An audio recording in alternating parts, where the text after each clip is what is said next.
privilege of talking to both the distinguished gentlemen here on stage and getting them to talk about a very interesting title that this panel has been given, The Many Lives of Stories. And both of them, in some sense, are deeply, deeply connected with stories. And over the next few minutes, that's going to be my attempt. Try and talk to them about this stories that they write, that they read, and what are the different lives that these stories might have. So I'm going to ask you a very personal question to begin with, to kick off the session. Rather than talk about stories, I'm going to ask both of you to talk about when did you first realize your calling as tellers of stories, as curators of stories, as even consumers of stories? When did that happen? Do you have a memory? How did it happen? Yeah, to answer your question, you see, I began being crazy about stories in my teens. You know, the Marubhumi weekly that we used to have, all these big writers used to write. And when I was 15 years old, you know, the consumption begins, you know. I used to wait for the next issue. Like that, you know, there were other weeklies also, other literary magazines in Malayalam, but I was really taken up with the stories and serialized novels. And that time passed, and later when I began writing poetry in English, then translating poetry in English, there's a big gap, you know, because I did my MPhil and all that much later. So for my MPhil dissertation, it was the actual translation of 17 contemporary Malayalam stories. So I collected them, I read, selected, and translated all of them, 17 stories, actual translation. Professor Yohananandamurthy, when he was the Vice Chancellor of the Mahatma Gandhi University, he set up a school of letters. So this was the first batch. We were the first batch. And this was a very novel idea of an MPhil dissertation. Later on, for PhD also the same thing happened. So actual translation, literary translation of short fiction with an introduction, an exhaustive introduction for 20,000 words. So that was the launch of my career as a translator and also a curator. Because after that period, I began translating stories of Paul Shakaria, M.T. Vasudevan Nair, all those, M. Mukundan, Sarah Joseph, T. Padmanabhan, all those big people, you know, really important Malayalam short story writers, and novels also, Mukundan and Perumal Sridharan, and now lately N. Mohan have translated novels also. But collecting the stories, you know, that comes when I joined the Sahitya Academy in 1998, 97 November.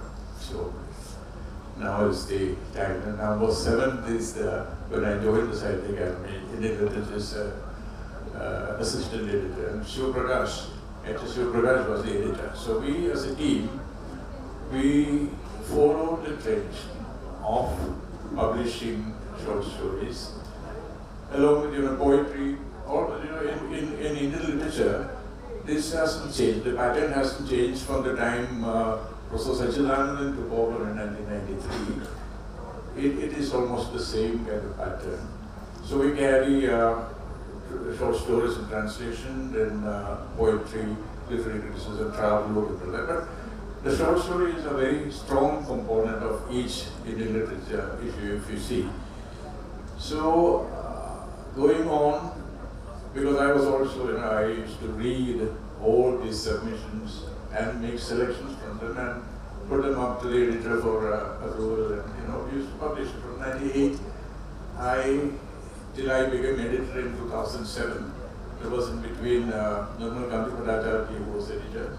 So we together, and at that time in 2007, the book came out. In 2007, there was this Best of Indian Literature, which is the best short stories, poetry, and literary criticism, published between the inception of the Angel Literature in 1957 to 2007, 50 years. So we took upon ourselves this task of again reading, selecting, and that gave, in 1957 onwards, and what you have in 1957 is not of the contemporary period, from the very fucking Senapati onwards, from the very beginnings of the Indian short story in the Bhashas, in translation, that word. So that gave me a kind of hands-on experience in curating the stories and representing the nation, quote unquote. So that is how it happened. Sundar, your professional calling is as a philosopher, right? And how did you get into stories? Okay, yeah, well, as I said, growing up we are always, I think all of us as school kids and college kids, we are immersed far more in the world of stories, at least in our generation. I think these days kids don't have time to do anything other than textbooks. Okay. So I think, that has been part of it, what I would see as our growth, right? As a human being, as an individual. But then, of course, there's this professional side to it. What do we do as a profession? And then I went into science and then into philosophy. But, my first book actually, after I joined even my first book was actually a novel. But it was at a time in which there were not many people there were very few publishers. It was, I think, even pre-Arundhati's first book. So, it was very difficult even to get publishers to respond to us and so on. So, to me there, as part of my professional career, I was working in philosophy. So, I started writing stories, but it was called philosophy. Because the question which is of great interest to me is, what is a story? Why would we not look at, and this has been a part of my lot of work in philosophy of science, why would you not look at scientific narratives about the world, let's say the origin of the universe, or some processes of, natural processes? Why are they not stories? So what do we expect from this category called story, as against a larger category, let's say called narrative, and so on?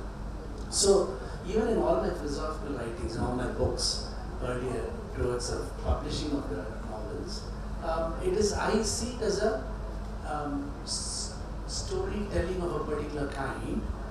For example, in stories you are moving towards something, towards resolution, because I'm a great lover of pulp, detectives, spy novels and so on. And what holds you in reading that is to know what's going to happen. What is the dynamism of the narrative? Where do I go from here to here? And why do I want to know what is going to happen? So that, I think, is part of my approach to writing in philosophy too, or in the social sciences. So there is a puzzle you start with. For example, how does language make meaning? That's a very interesting puzzle. And then you can explore it. And you can explore it in a way that makes the reader want to say, okay, next, then what? Then what? Then where do you come to your resolution in that, right? So for me, I think that spirit of storytelling has really deeply influenced my academic. But then there came a time, I think post-COVID, when I decided there are certain, and it's already a shift slightly from a more academic work in initial parts, which is for professional reasons, you have to survive in an institute and so on. I started writing more, popular in the sense of wider readership. So a book for National Book Trust I did called What is Science. Then I did one after that with Siegel on Ambedkar and democracy, for the social life of democracy, and so on. So those are attempts to find a way to talk to people who are much wider than just the academic world. And then therefore the shift to fiction, my Following a Prayer, the first novel, was almost obvious at that time, because I've been working a lot, like in the last session about children. I'd really shifted into doing a lot of workshops for children, philosophy for children, and so on. And so writing a novel about a child trying to understand the meaning of prayers and language is almost an obvious consequence. But for me, neither the idea of storytelling or of writing did not change much. So I still see that. So in Water Days, a similar kind of structures continue. So that's really where my engagement. Okay. Well, I'm going to follow up on what both of you have told me and respond. It seems to me, and both of you have been in academia, that you were lucky that Professor Anandamurthy allowed you to very different kind of emphasis. But academia does not look upon very kindly on storytelling as a form of research, as a form of narration, right? And that is perhaps part of the problem, you think, which is why you had to move away from academia to write your stories. You couldn't have done it in academia. Yeah, definitely not. Because what academia does is to produce certain kinds of structures, some disciplinary structures. So it disciplines writing too, and the forms of writing. For example, in our conversations, we had many conversations because at NIAS we are surrounded by scientists and so on. We would have attempts to talk to them about science. And I remember any time we use the word narrative for scientific theory, they would get so upset. Because for them, theorizing is not about narrative, it's about truth. So, and this is part of the larger public image of stories. And the reason why I keep, politically saying that what I write is stories in philosophy, for example, would be to challenge the assumption that stories are about fictions and untruth. And in fact, in the history of literature, there is an attempt consciously to take over that position that stories are fictional, so I'm not accountability.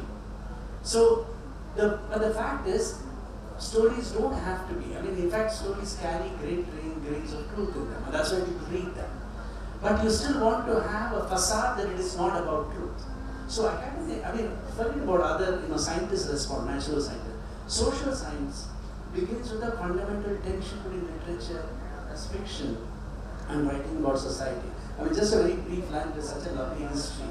When sociology as a discipline is first imagined in Europe, the resistance to sociology came from the literature departments. Because the sociologist's argument was that we will write about society. We will write, it was like in the British tradition, the hard realist novels, we will write what is true about the society through sociology. Literature said, this is what we do. And they also said, we are better writers than you. So in fact, literature departments used to keep as a form of, protesting in sociology would always be outside, somewhere outhouse. And so, sociology, in order to recover its position or to stake its position, what it does is, it rejects what was seen to be so important to literature, which is fiction, which is storytelling. And how is storytelling, which is very odd, because if social sciences and a grasp of society, let's say Indian society, is to be expressed through some narrative, then you write about poverty, for example, you cannot use any of the signifiers of fiction, which is dialogues, human presence, you can't have emotional cues, including exclamation marks, and so on. So what you're basically about it coldly, very you have to produce a language for it, and that's what sociology does, drawing natural science in some manner. So there is an inherent suspicion, a fear that is, but what challenges most often is actually literature, because literature, as much as literature thinks it's about the world of fiction, it manages to capture so much about the world that people often mistake. For me, half the problem is when I write fiction, people take me to, they think I'm writing about reality, and I find it very odd to tell them, no, this is not what happened. So this tension is very interesting, and I think it is necessary for a meaningful engagement in literature. So, Mr. Thomas, you were lucky.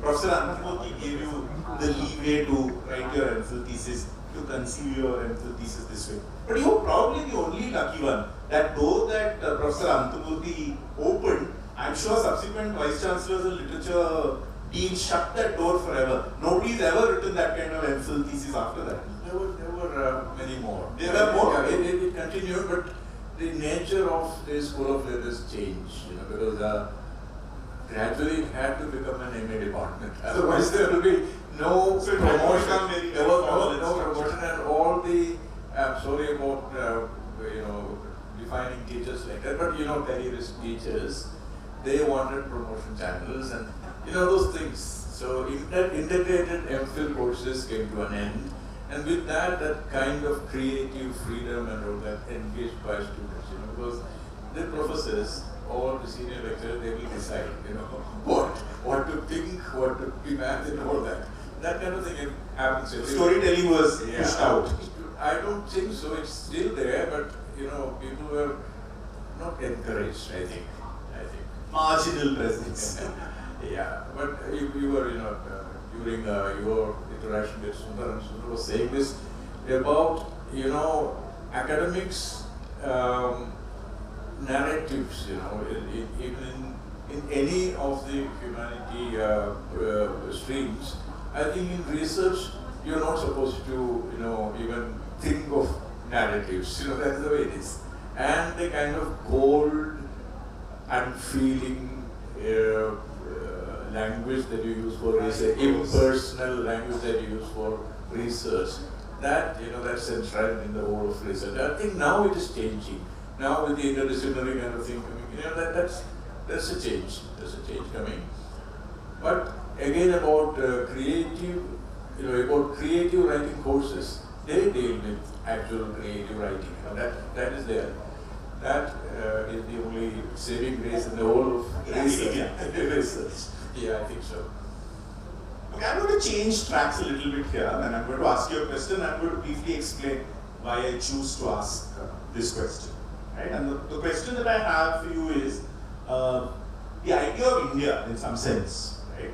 The idea of the nation, the idea of the modern nation state was, in some sense, conceived through stories. I'm putting that statement here. I'm requesting both of you to respond, and I'm requesting both of you to respond very specifically because of the work that you've done. In what it is, while you don't explicitly mention it, the idea of India lurks behind your storytelling. There are all these characters from different parts of India, who are living here in Bangalore, interacting with each other, coming to terms with each other, understanding each other, or not understanding each other, whatever.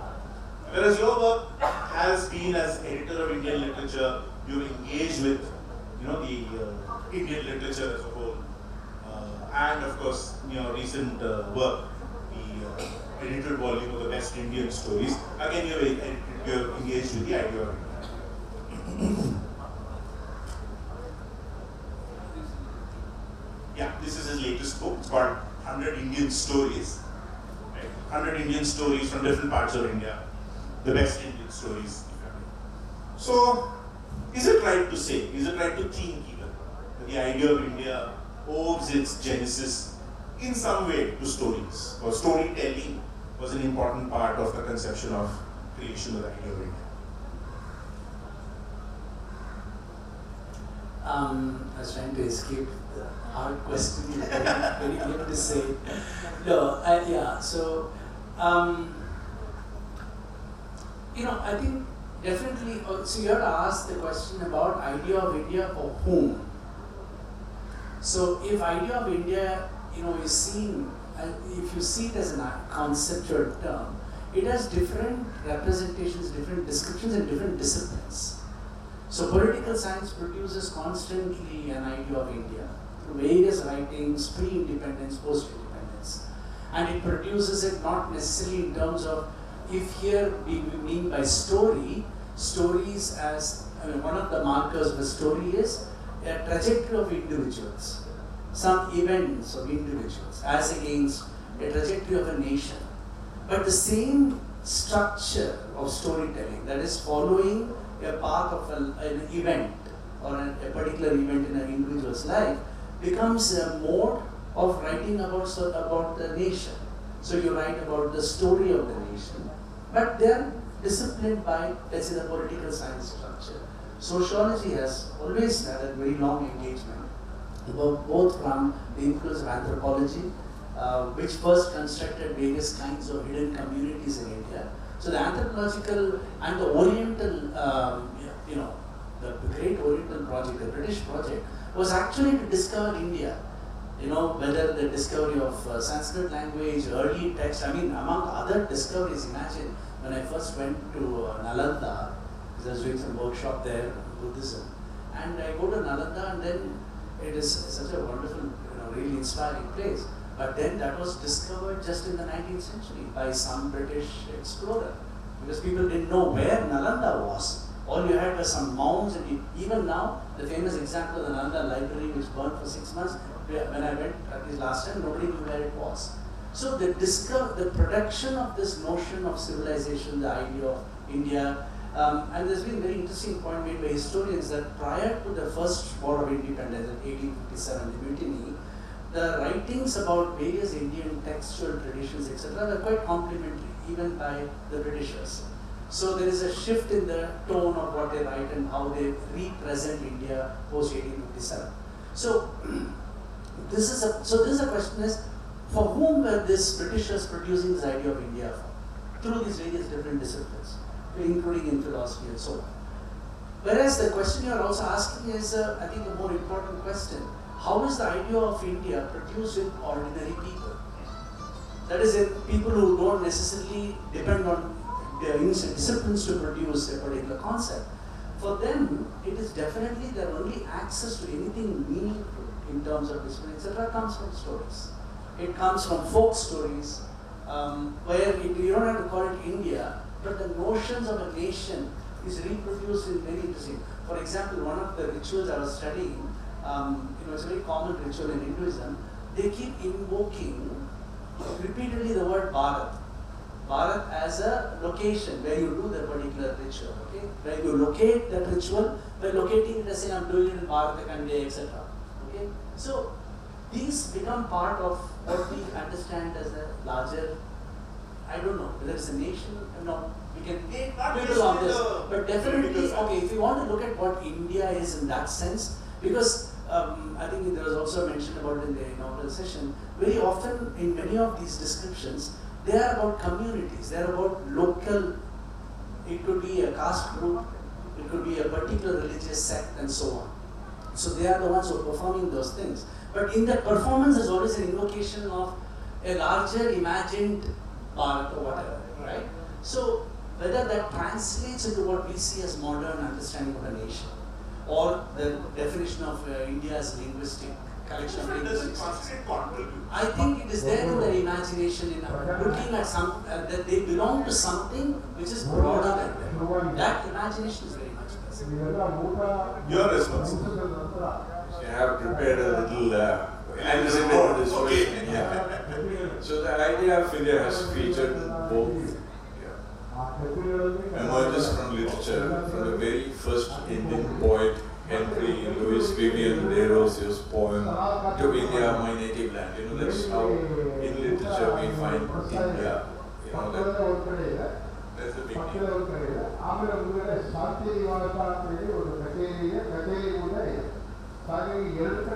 So Desrosiers decries the state of India that he found. He pines over the past glory of India, and now he's sorry about the way he finds it now. So that is the beginning, and the young Bengal movement, and the beginnings of the Bengal Renaissance. All that is the time. Then comes Bankim Chandra, Anandamath, and they have an idea of India as the mother India. Now this is again, if it is the nation state, it's not. It's an idea. Again, it's an idea of India as motherland. And the Bengal revolutionaries, made the Bharat mother of now. They began with that cult of the mother. The early Bengal revolutionaries. At about the same time, about Bankim Chandra's time or a little later, we have another definition of the nation, rather two nations, Sir Syed Ahmad Khan, though he never envisioned a partition, he saw two nations within India, that's exactly what. And he meant the alternate nation for a particular community and language. But we know that it doesn't work, to our west and our east. We see how things are now. But that, and for that matter, language, you can't have, these are, we have learned in civics long ago about the territory, the people, the language forming a nation. That, even about languages, you have so many languages in different countries, because in Canada you have two, Canada is one nation, two languages. Switzerland, there are so many. Bangladesh, and this is artificially made, but the Tamil, the Sri Lankan Tamils and Malaysian Tamils. So a language also doesn't make a nation. So these are the mistakes that our these people made, and that set off a whole lot of problems. But again, we move on from all, again, concurrent with these things began the great revolution that Mahatma Jyotiba Phule began, because he tried to give voice to the millions of voiceless people. He was releasing the maximum, the majority of Indians, from the kind of slavery of centuries. That he did. And Jyotiba Phule's spouse, Savitribai Phule, envisioned the first release of women of those communities from the traditional oppression and marginalization. So these, and along with about the same time also, Sri Narayana Guru in Kerala and Mahatma Yankali and Koyila Pachanan, many, and their counterparts around the country. The great awakening began at the time which made Ambedkar possible. So this is a kind of, this part of the nation is now, we see, we'll come to that later, but at the height of the national movement and the kind of high passion that is, Lokmanya Tilak's time, and then Gandhi comes in. All these are represented in the early stories. From Fakir Mohan Senapati's story, this is the first story in the book. It's about women's education, the necessity of that. Then again comes stories, I have roughly arranged the stories on the historical, the chronological thing that's done. So what you have is kind of look at life in the country, because though we contest whether sociology or history can reconstruct the lives of people, it is fiction, the fictional realities, or maybe you can go back to Aristotle's mimesis, the kind of virtual reality, real reality kind of thing. So you have that kind of reality which is above all these factual realities. You have this imagination which creates a reality, and the stories are like that. If Premchand's story or even Fakir Mohan Senapati's story, they bring up a reality but not documenting what is actually happening. They created out of their imagination. So this is the way the early freedom struggle, then you come to the later stages, the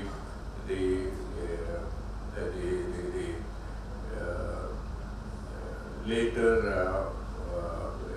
the Gandhian period from the 20s to the 40s, you see, and that's about concurrent with that. About in the 30s, you have the living literature, the progressive literature coming, and the socialist ideas, especially in Kerala and the South coming. All these are represented in stories. All these are there. And then comes the modernist times, and there's another kind of reality that is brought out, So if you ask me, the nation that is reflected through, stories, that is what, you have a reflection of the country and its progress. You have the, after independence, what the Nehruvian dream was about, and what was Indira Gandhi's 17 years was about, what the emergency was about, and the brief Rajiv Gandhi's spell, you can say 5 years, 4 years. Then you have the great, what to say about 89-90, you have a series of terrorist experiences all over the country. You have the parallel, you have the market economy, liberalization, globalization, all that you have happening, the markets are opened up, progress, the so-called progress is made without any concern for the environmental damage that's done. It's all happening parallelly, and you have emergency superhighway, the information superhighway happening at the same time. You know, all that. It's a kind of explosion. You know, these things are represented in the stories of those times, you know, which I've selected. And you have this great conflict in the society with the December 6, 1992 Babri Masjid demolition. You have a very active, deliberate act that has, you know, shattered the peace of the country. Then you have this 2002 February thing that happened in Gujarat and its repercussions now. Now we are where? All these are in the stories, you know, one way or the other, you know, these are, so you have the nation in its various throes represented in the stories. This is the way it's unfolding in the book. Okay. I'd like to take some questions, but I want a quick response from both of you. Maybe a short response to this little textbookish definition that I'm going to give. Stories inform, they educate, they entertain.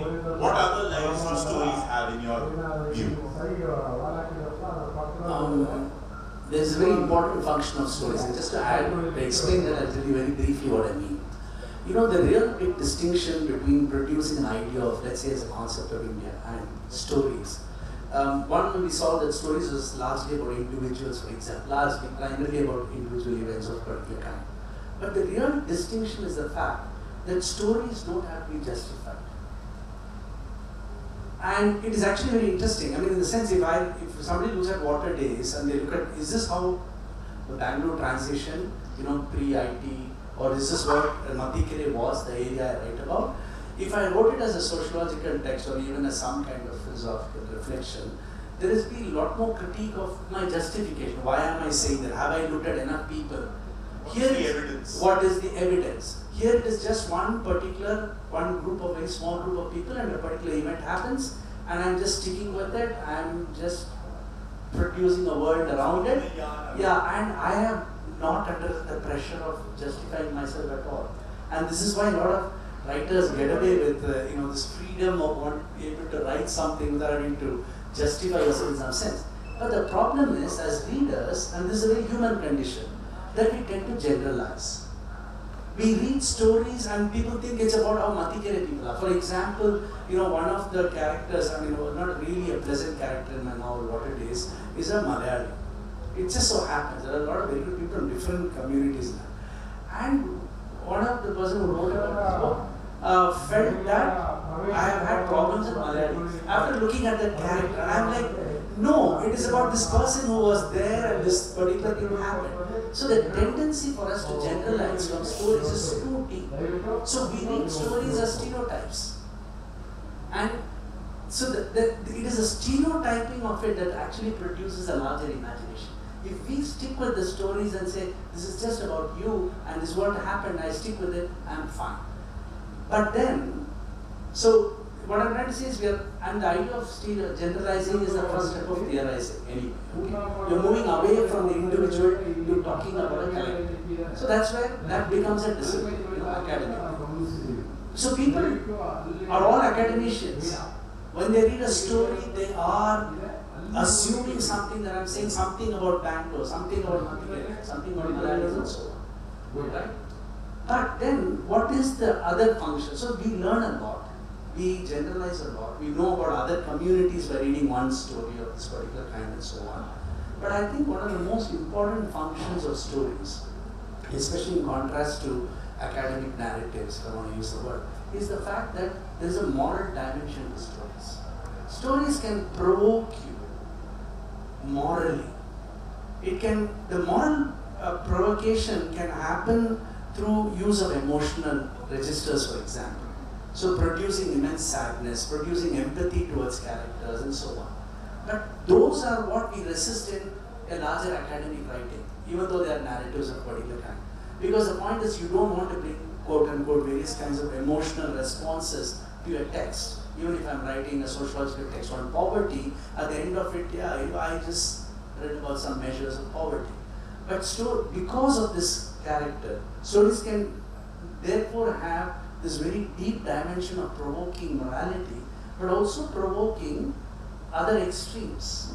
The stereotypes about, for example, Muslim characters, which was both talked about earlier and what is about, it's just astounding and unbelievable. It could be on a particular story or a particular reporting in the newspaper. So this is the question. But I really think if you go back and recover that potentiality in stories to discover common humanity, to discover common empathies, that is a very useful thing to, and that's partly perhaps why I write. But it's the life that a story could have. Yeah. What I want to mention is a very brief kind of thing. It's a proposal. It's called the reader response theory. So the story you write or the poem you write becomes complete when the reader creates his or her own part of the story. So that is the extra life of the story, apart from the three functions used. So this is really what is important. Not only stories, in films, for example, you see a movie and you create your own movie inside your head, That is your response. So that is the life of that film for you, this kind of thing. This is the simple thing. This is what I want to conclude with. This is what I conclude with. Yeah, that's it. I'd like to take a few questions from the audience. Making me think. I'm a failed storyteller, and I come to your conversation from this. Sundar, and I'm taking the liberty to address you by your first name. I like what you said about this prehistory of this kind of tussle between the sociology departments and the English department. I think as a philosopher who's looking at it from outside both these departments, you would have noticed that literature departments have become an outpost of the sociology departments now. So one must write partition novels or write about climate change, anything, and as you said, some version of the morality play, in our case, capitalist morality play. I really liked what you said just before you ended about some readers noticing that I don't like, perhaps I don't like Malayalis, so, but the word that you kept on using was about Muslims, about this. I think as a writer, you would have tired of this expectation as well. Writing about people, about places, about themes. It's extremely exhausting, both for the writer and also the reader. So I think, Mr. Thomas, when you were explaining the internal logic of selection, you used a word that I have a slight kind of quarrel with. You said representation. And I think Sundar was arguing against that. There is a prehistory to this that is about depiction. And there is a real difference between depiction and representation. For people like us who, by some accident of history, are writing in the English language, we feel this pressure of representation. Either it must be, I must write as a woman or as an Indian, or you as, some expectation of the philosopher novelist. So for instance, when I hear your name, I'm thinking of British philosopher, novelists, and so on. I think we all agree that objectivity is the greatest joke in the humanities. Once we've gotten that out, what restricts us from not giving, not capitulating to what I think is a very capitalist demand. By capitalism, I think the employees of capitalism in this case are academia, people like you and myself, and publishers who need to put their books in certain shelves and categories. What is it that prevents us from being employees of representation?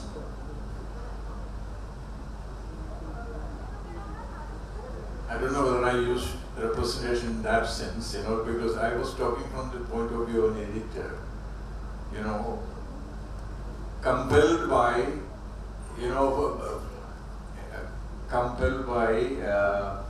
the necessity to represent equally, fictitiously, from the 24 national languages of India, sitting there in Sahitya Academy, editor's chair. I understand. That What is- I meant that is is what I'm this saying. UN model of representation Yeah. that has taken over everything, including our lives, even our social networks, and so on. So I think it's a bugbear.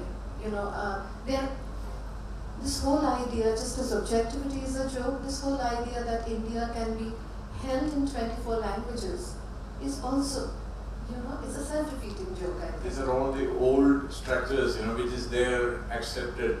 And for example, Sahitya Academy has recognized 24 languages, literatures.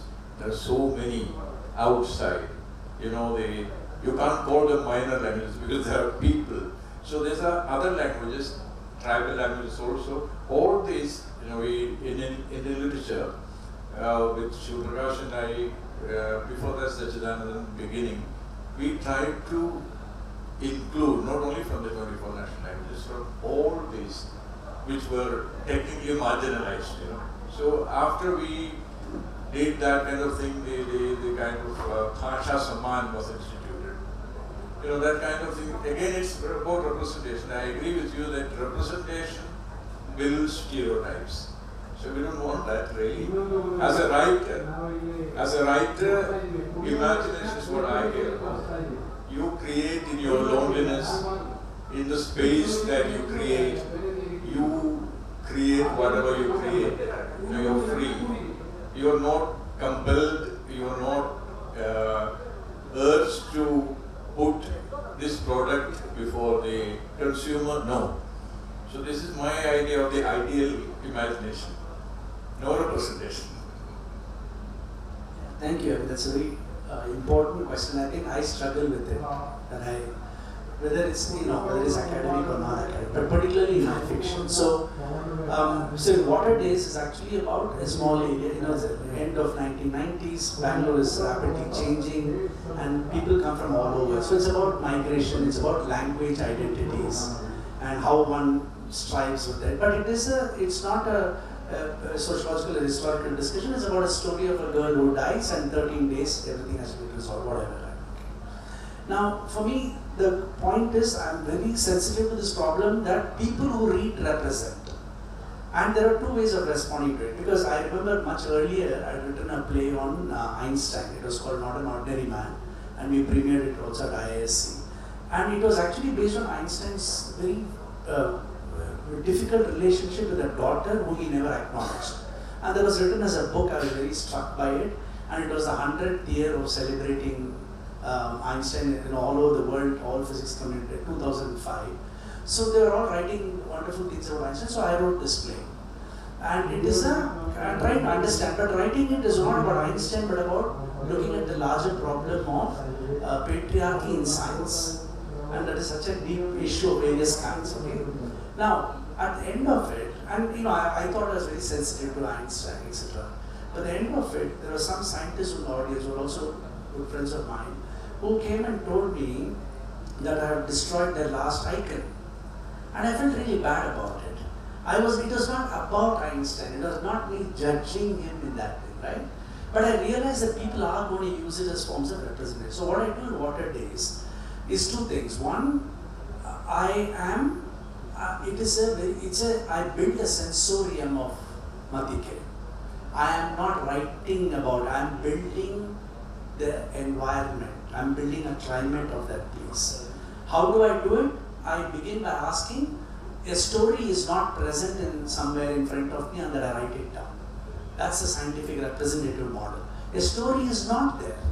I produce that story by listening, by noting, by searching for the language which can express the story.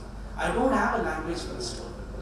So for me, writing is the search for the language which cohabits in that space, and that might resist some part of representation, but I make a conscious effort to fight this representation problem by putting enough clues or descriptions in the book that if you think this is what they are, something else happens in the book which is going to challenge that representation.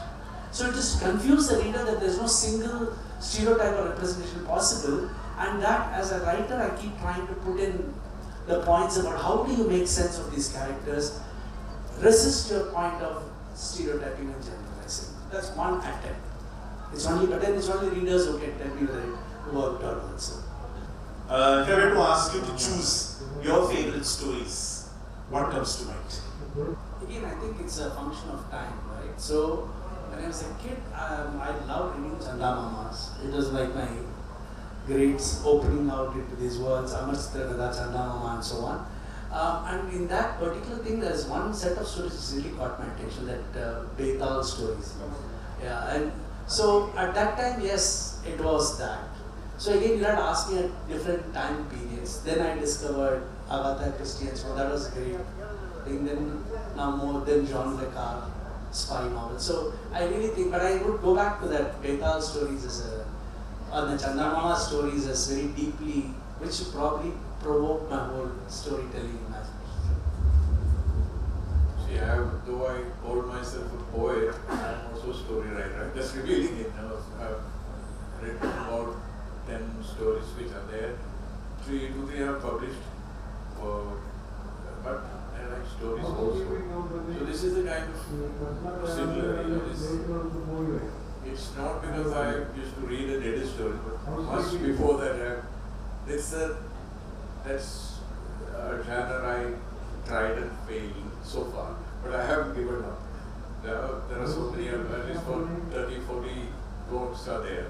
Now that I have time after this, right. So the favorite stories, I got this. Remember from the other one, the greatest Malayalam stories ever told. There is one by S.K. Poteka. S.K. Poteka is the Nanded Award, the first Nanded Award winner. He, there's G. the second one. The second Nanded Award winner from Malayalam. It's about on the river bank. The title of the story is about this little boy, about 6 years, and his mother. Both of them are on a river bank, and it's not a river, it's a small street really. They call it river. And she's washing clothes, and this mischievous little boy is running about, trying to catch hold of a dragonfly and all that. But lurking in the grass is a king cobra. So king cobra is looking at the stone or the boy wears, and it's just tantalizingly, the reader is shown how the cobra is in the shades swinging its hood like this and waiting to strike the boy. But in the meanwhile, the boy has caught the dragonfly, he rushes to his mother, and the cobra loses the moment. And dejected, you feel sorry for the cobra, actually. So this is a fantastic, innocent story of atmosphere. This atmosphere has built beautifully. It's the other, that is the story I like most, as a short story. Second one is another one, Padmarathan, great filmmaker from Malayalam. It's about the story is titled The Hook. It's a fish hook. It's an old man sitting near a pond, trying to catch a mural fish, a big mural fish. If he is a really old man and his unmarried daughter about in her 40s, if he goes to the house, back to the house without the mural, this lady will abuse him, beat him. So he has to catch that mural fish. And sitting there, and this old decrepit mural finally, takes the bait. So this is also the way it is. Both are atmosphere stories. Beautiful. These two I remember. With readily I will say these two. So we'll end on that note. Many lives of stories. Clearly there are many lives, and I hope you find the chance to discover your version of them. Thank you so much. Thank you to both sides. Thank you, the panelists and the moderator, Mr. Venkatesh. I kindly to accept our token of love and appreciation to be part of this event.